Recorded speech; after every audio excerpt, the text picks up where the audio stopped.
Looking for a house. It's all right, Rick. It's only the post, she called. 6 or 7 thick brown envelopes lay on the doormat. Marilyn picked them up and took them into the kitchen. Rick was sitting at the table. He was finishing his breakfast. "Is there anything for me?"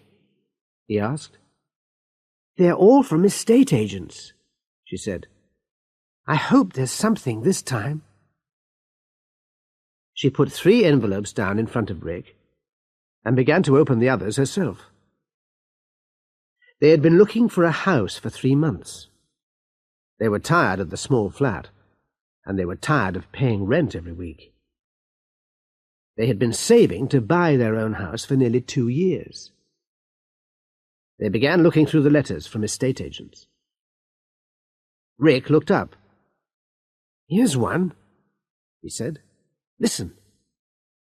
Perfect first home, 2 bedrooms, large living room, modern kitchen, bathroom, garage, small garden. And it's in Balmoral Avenue, on the new housing estate. £68,000. What do you think?" "What number is it?" she asked. Let me see. 35. Yes, 35 Balmoral Avenue." "That's funny," she said. "I've just been reading about the same house. Look, here's an advert from Norman and Naylor. I phoned them yesterday." "Ah, my advert's from Burchell and Bradley." "Yes, it's the same house." "Well, that's normal. They've put the house with 2 estate agents." "Which one shall we phone?" "It doesn't really matter," said Marilyn. "Give me the adverts. I'll phone when I get to work." "Work? Yes. What time is it?" said Rick. "Oh, no. It's nearly 8:30. Come on, we should hurry, if you don't want to be late again." Rick and Marilyn hurried out to the car. On the way to work, they talked about the house. A lot of their friends lived on the new housing estate, and they'd been looking for a house in Balmoral Avenue, or in one of the roads near it, Sandringham Drive or Osborne Way. Marilyn stopped the car outside Rick's office. "I'll call the estate agent, and I'll call you later," she said. Marilyn worked in an office near Rick's. She usually had the car because there was more parking space at her office, and because she finished work half an hour earlier than Rick.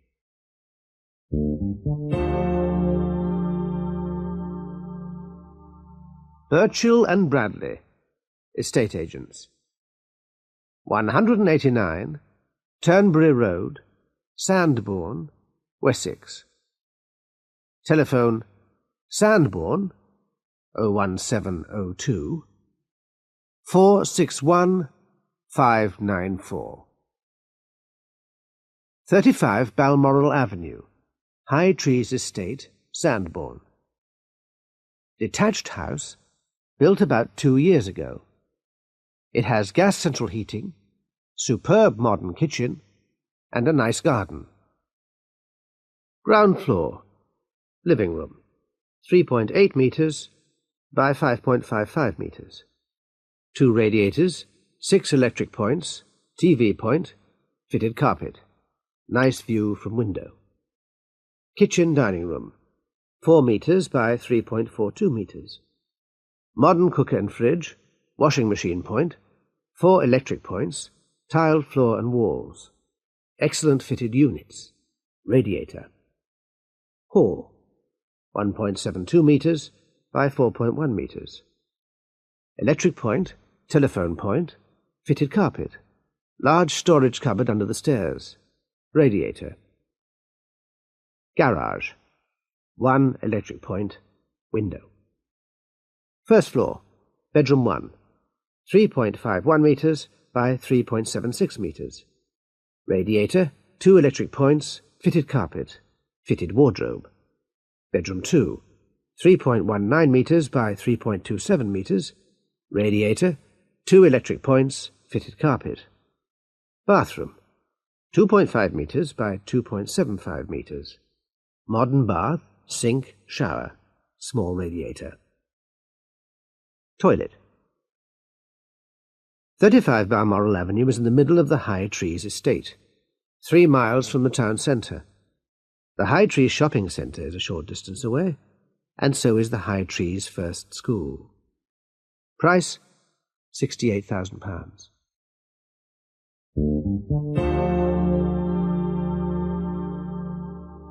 Norman and Naylor, estate agents, 54 High Street, Sandbourne, Wessex. Telephone Sandbourne 513216. 35 Balmoral Avenue, High Trees Estate, Sandbourne. A modern detached house built 2 years ago with full gas central heating, excellent modern kitchen and attractive garden. Ground floor. Living room, 3.8 metres by 5.5 metres, large picture window, 2 radiators, 6 electric points, TV point, fitted carpet. Kitchen dining room, 4 metres by 3.5 metres. AEG cooker, Indesit fridge, point for washing machine, 4 electric points, tiled floor and walls, fitted units, radiator. Hall, 1.7 metres by 4 metres. Electric point, telephone point, fitted carpet. Large cupboard under the stairs, radiator. Garage, 1 electric point. First floor. Bedroom 1, 3.5 metres by 3.75 metres. Radiator, 2 electric points, fitted carpet, fitted wardrobes. Bedroom 2, 3.2 metres by 3.27 metres. Radiator, 2 electric points, fitted carpet.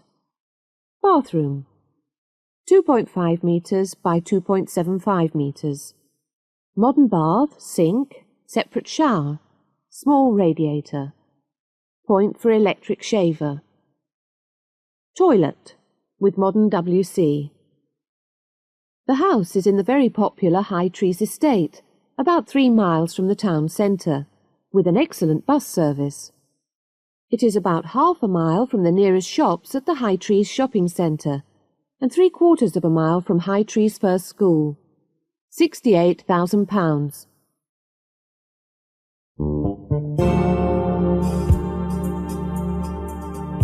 Two.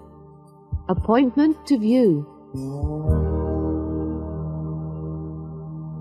Marilyn hurried into her office and put the 2 adverts down on her desk. She telephoned Birchall and Bradley at 9:05. The phone rang several times. Then she heard a voice. "Hello, this is Birchall and Bradley, estate agents. This is a recording. I'm sorry there isn't anyone here at the moment.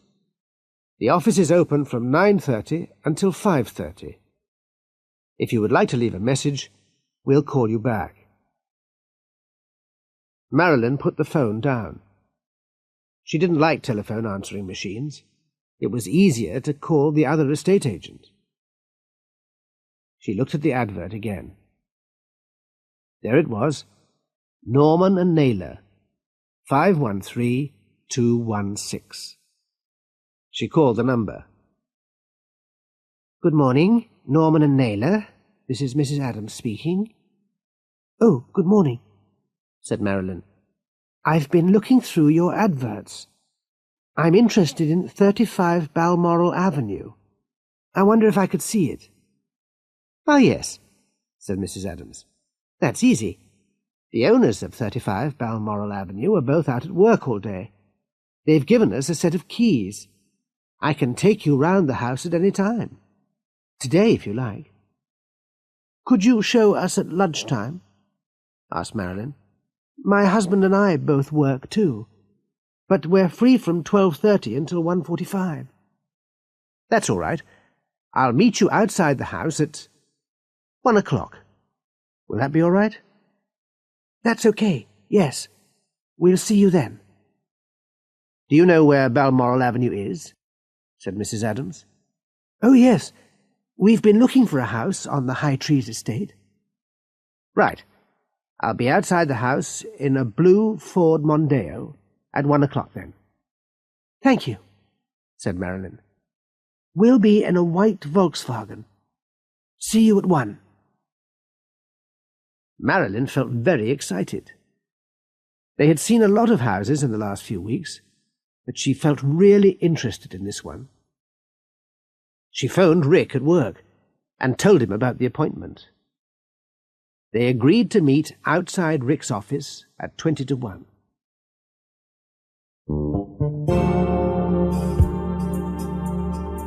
Three.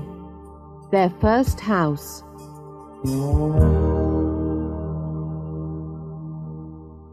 Rick was waiting when Marilyn arrived at the office. He jumped into the car, and they drove to Balmoral Avenue.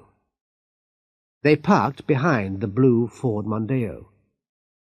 Mrs. Adams got out and came to meet them. You know, it's much nicer when the owners aren't at home, she said. You can ask as many questions as you want. Yes, said Rick. And you don't have to agree when they tell you how nice the green and orange paint is. Mrs. Adams laughed. That's true. Now, let me find the right keys. I've got so many sets of keys in my bag. Mrs. Adams found the keys and opened the door. Marilyn and Rick had been looking for a house just like it. It was built just over 2 years ago, said Mrs. Adams, and it has everything you'll need. Central heating, a modern kitchen, and it's been decorated very well. The carpets were put in 2 years ago, and the cooker and fridge are included in the price. The kitchen's beautiful. Come on, I'll show you. They went into the kitchen. Have you got any children? Said Mrs. Adams. Marilyn and Rick looked at each other. No, not yet, said Marilyn. Well, there's an excellent school just down the road, and you can see the garden from the kitchen window. Everything was easy. That evening Mrs. Adams took them to see Mr. and Mrs. Barclay, the owners of the house. They were very nice people. They were moving to a bigger house. Marilyn and Rick agreed to buy the house. 2 months later, it was theirs. They moved in during September. They spent a lot of time painting and decorating. The house didn't really need decorating, but they enjoyed doing it. They had been living in rented flats for years, and this was their first house. The weekends were wonderful. They painted, cleaned, decorated, and worked in the garden. By Christmas, the house really seemed like home.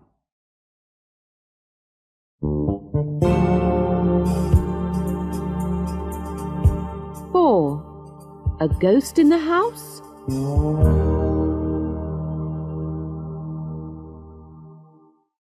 The first of the little surprises came early in January. Marilyn and Rick arrived home, as usual, just after 6 o'clock one Tuesday evening. Rick opened the door and went into the kitchen to make some tea. Marilyn followed him in. Rick, she said, did you pick up the letters in the hall? No, he said. You know I didn't. You were just behind me. Well, that's funny. Look, the post arrived after we'd left for work. It always does at this house. So usually it's lying on the doormat when we get home, right? Yes, said Rick. Why? The post isn't on the floor now. It's in a neat pile on the table, next to the telephone. Rick followed her into the hall. There were 4 or 5 letters in a pile on the hall table. Maybe the post arrived earlier than usual today. Perhaps it arrived before we left for work. Maybe we picked it up, put it there, and forgot, he said.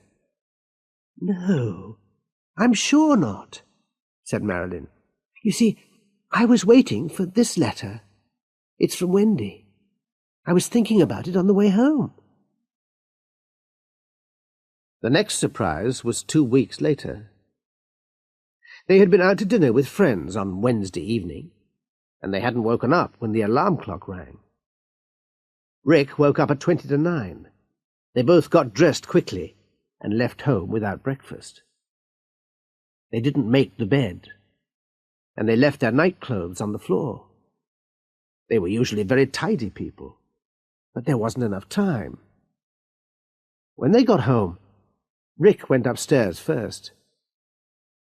"Marilyn," he said, "come up here." Marilyn walked into the bedroom. The bed was made. Everything looked neat and tidy.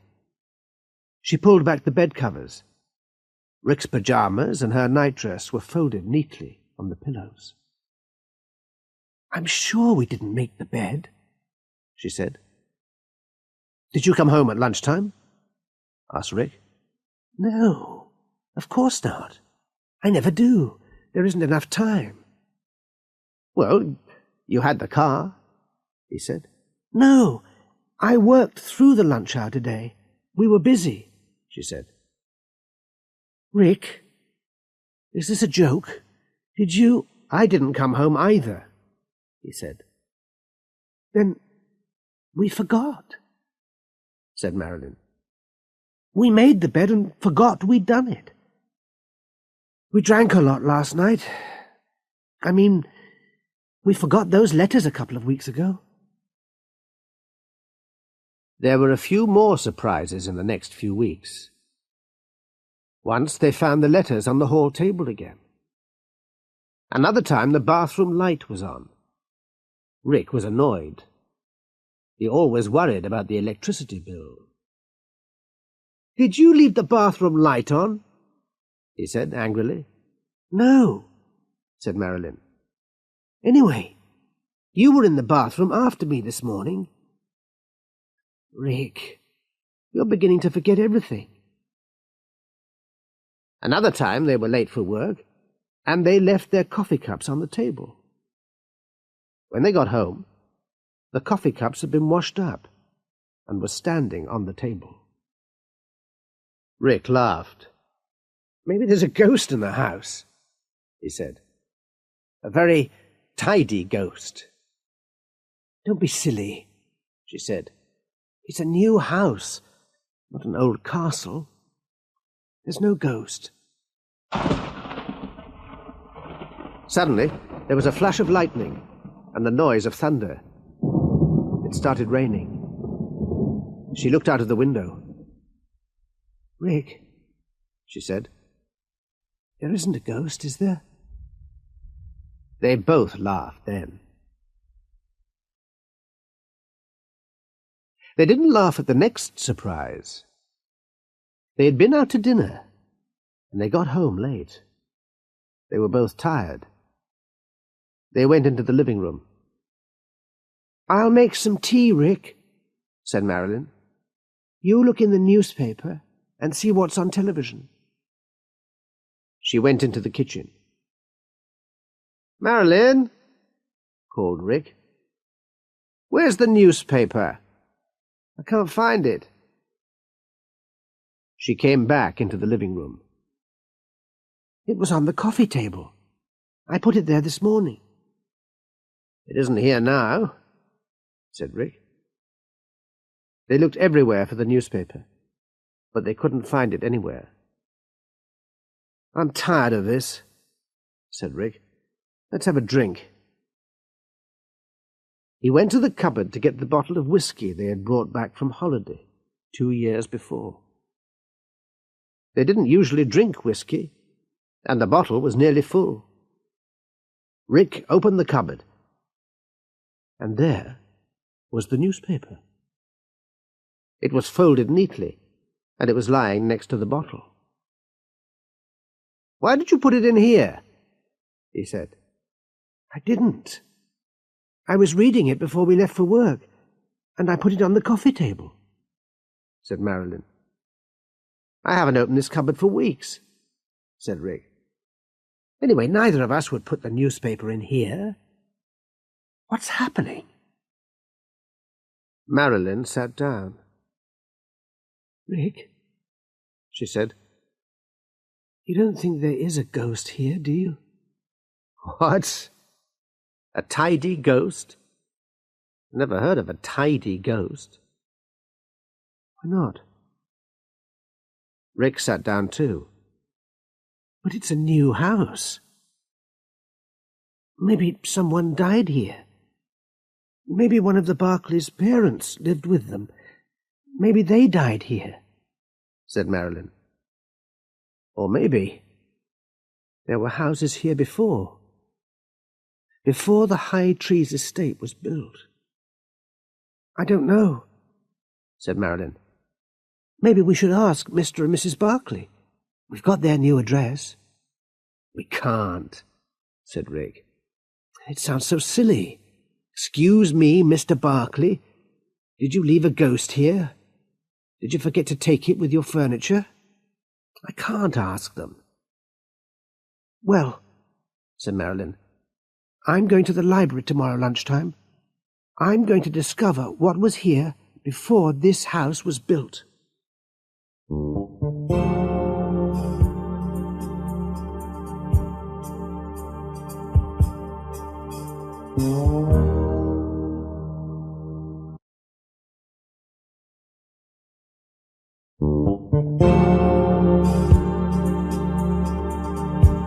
Five. A visit to the library. The next day, at 12:30, Marilyn hurried to the Sandbourne Central Library. She went over to the man at the desk. "Excuse me," she said. "Have you got any books about the history of Sandbourne? Old maps, anything like that?" "Oh, yes," he said. "What do you want to know?" I'm interested in the High Trees estate area. I live there, and I've always been interested in history." "Well, come over here. We'll have a look." Marilyn followed the man to a shelf of books about the history of the area. "I'm very interested in old stories. Ghost stories. Things like that," she said. "Ghost stories?" he said. "There won't be many ghost stories about that area. It's all new." What was there before the housing estate?" asked Marilyn. "Well, that's easy. It used to be High Trees Farm. They knocked down the farm 5, maybe 6 years ago." "Have you got an old map?" she asked. "Yes, I'll find it for you," said the man. When Rick came out of the office, Marilyn was waiting in the car. She opened the door. "Rick," she said, "I went to the library today." "Why?" he said. "You don't believe there really is a ghost, do you?" "I found an old map of the area," she said. "There used to be a farm. The estate is built on an old farm." "So?" said Rick. "I looked at the map. The farmhouse used to be where Balmoral Avenue is now. It used to be right in the middle of Balmoral Avenue." "Yes?" "Well, our house, number 35, is right in the middle of the avenue. Perhaps our house is just where the farmhouse used to be." I looked in another book. The farmhouse was built about 200 years ago. "Well, that doesn't mean there's a ghost. There are thousands of old houses with no ghost stories. Anyway, I don't believe in ghosts, and neither do you." "Until today," said Marilyn. Can you explain about the newspaper in the cupboard? The letters? The bed that was made? The clean coffee cups? The light in the bathroom? We've been very busy, said Rick. We've been busy at work, and we've been working hard in our free time on the house. We're forgetting things, that's all. I hope so, Rick, she said. I hope so. They arrived home. Marilyn opened the door and turned on the light. There, on the hall table, was a neat pile of letters.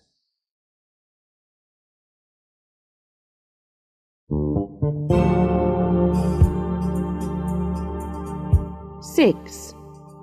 Murder at the Old Farm.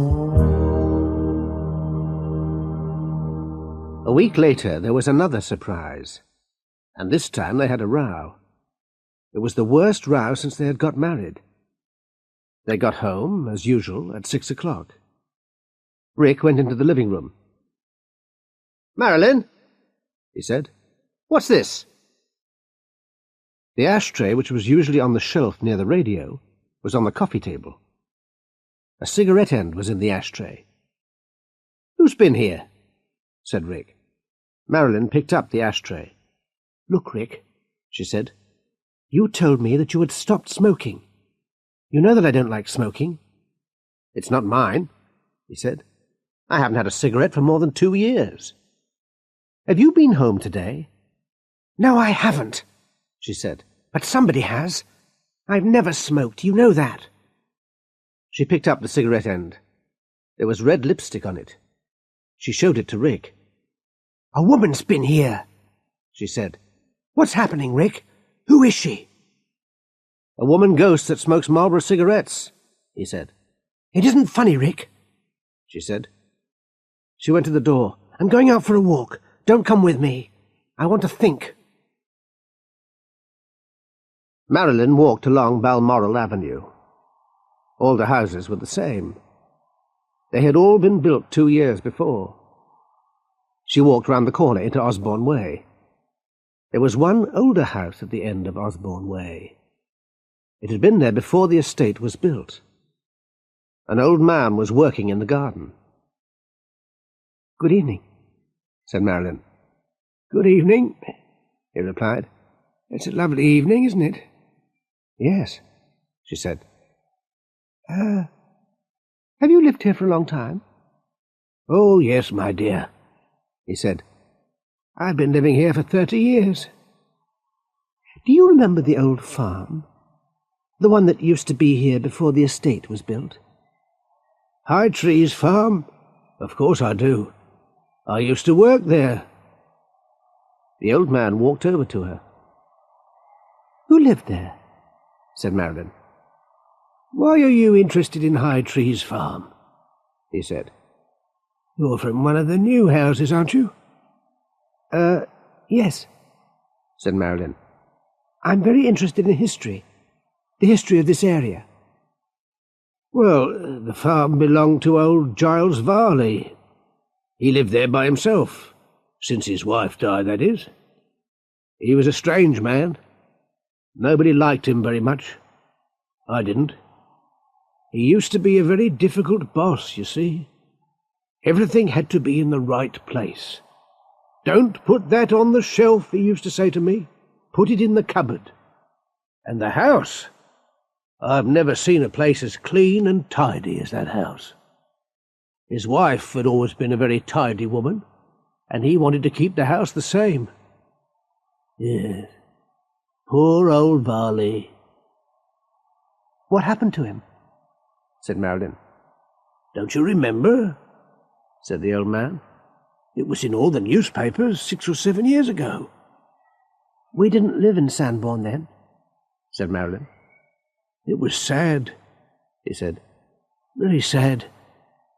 They never found the murderer either." "The murderer?" said Marilyn. "That's right. He was murdered in the old farmhouse. A robber, that's what the police thought. I found the body, you know." Marilyn felt suddenly cold. "I see," she said. "Well, thank you. It's been very interesting." "Good night, then," said the old man. Marilyn turned round and walked home very slowly.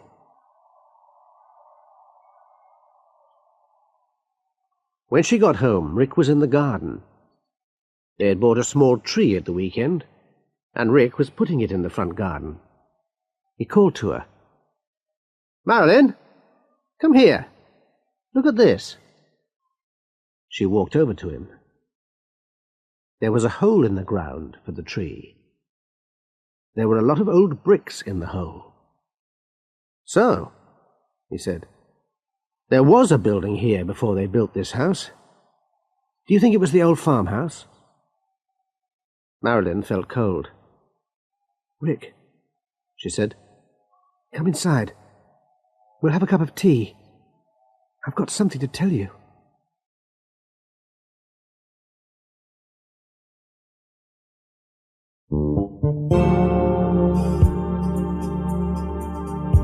Seven.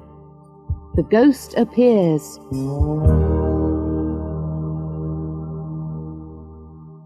A few days later, both Marilyn and Rick caught flu. They felt terrible all weekend. On Monday, neither of them felt well enough to go to work. They telephoned their offices and decided to spend the day at home. It was a boring day. They both had headaches, and they spent the day in the living room. Rick watched videos. Marilyn read a book from the library. Ghosts of Sandbourne and East Wessex. At 2:30, Marilyn suddenly looked up. "What's that?" she said. They heard voices outside the front door. Then they heard the sound of a key in the lock. Rick jumped up. "What?" They heard footsteps in the hall. "It's a very nice hall." It was a man's voice. Rick and Marilyn looked at each other. Then the living room door began to open. Marilyn took Rick's hand. Two men and a woman walked into the room. They stopped in surprise. "What are you doing here?" said Rick angrily. "Oh, I'm terribly sorry," said one of the men. "I thought you were out." He turned to the man and woman behind him. "Oh, this is Mr. and Mrs. Patterson. They're very interested in your house." "And who are you?" said Marilyn. "Oh, I'm sorry. Of course we haven't met. I'm Michael Webb, from Birchall and Bradley. I'm very pleased to meet you, Mrs. Barclay." "I'm not Mrs. Barclay," said Marilyn. "The Barclays moved months ago, last September." Rick was laughing. "I understand. You're the tidy ghost." Mr. Webb looked worried. "The tidy ghost? I don't understand." "Yes, the tidy ghost," said Rick. He turned to Marilyn. "The letters, the nightclothes, the newspaper." Marilyn was laughing too. "The lipstick on the cigarette, the coffee cups, the bathroom light," she said. "I'm sorry," said Mr. Webb. "I really don't understand." "We bought the house from the Barclays. We bought it through Norman and Naylor. And you're from Birchall and Bradley, the other estate agents," said Marilyn. "Oh, I see," said Mr. Webb. "The Barclays never told us that the house had been sold. I've been showing the house to people for 6 months. I am sorry. The Barclays gave us a set of keys and told us to show people the house when they were at work." Marilyn smiled. "And you've been tidying the house for us, haven't you?" she said. Mr. Webb looked uncomfortable and embarrassed. His face was going redder and redder. Yes," he said. "You see, I usually arrive before the people that want to see the house, so I've been coming in and tidying things." "And the cigarette with lipstick?" said Marilyn. "Yes, I'm sorry about that. I brought a lady to see the house, Mrs. Green. She wanted a cigarette while we were talking about the house. I forgot to throw it away. I remembered later in the evening. Didn't you know that it was someone looking at the house?" "Well, no, we didn't," said Marilyn. "Oh dear," said Mr. Webb. "I hope there wasn't any trouble about it." "I thought—" Marilyn looked at Rick. "I thought my husband—" Then she felt sorry for Mr. Webb, who was very embarrassed. "I thought my husband had started smoking again," she said. Mr. Webb remembered that Marilyn had said, "the cigarette with lipstick." He went redder again. "I'm very, very sorry," he said. Marilyn smiled. She looked at Mr. and Mrs. Patterson, who were looking embarrassed too. "It's a pity," said Mrs. Patterson. "It's a lovely house, and it's a lovely area." "Yes, well, it's my fault. I'm sorry I've wasted your time," said Mr. Webb. "It isn't your fault," Marilyn said. "The Barclays didn't tell you they had moved. Look, can I get you all a cup of tea?" "Yes, please, take a seat," said Rick. "I know that Mr. and Mrs. Collins at number 29 are trying to sell their house. It's just the same as this one. Perhaps we're going to be neighbours." Mr. and Mrs. Patterson sat down. Mr. Patterson picked up Marilyn's book, which was lying on the coffee table. He said. "Ghosts of Sandbourne and East Wessex. I hope there aren't any ghosts round here." "Oh, no," said Marilyn. "There aren't any ghosts round here. They're all new houses."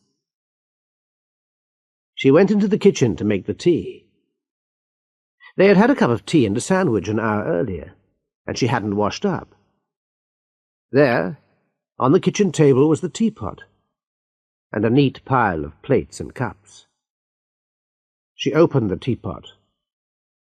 It was clean. "But—" she said. Then she heard a laugh behind her. It was Rick. "Don't worry," he said. "It was me.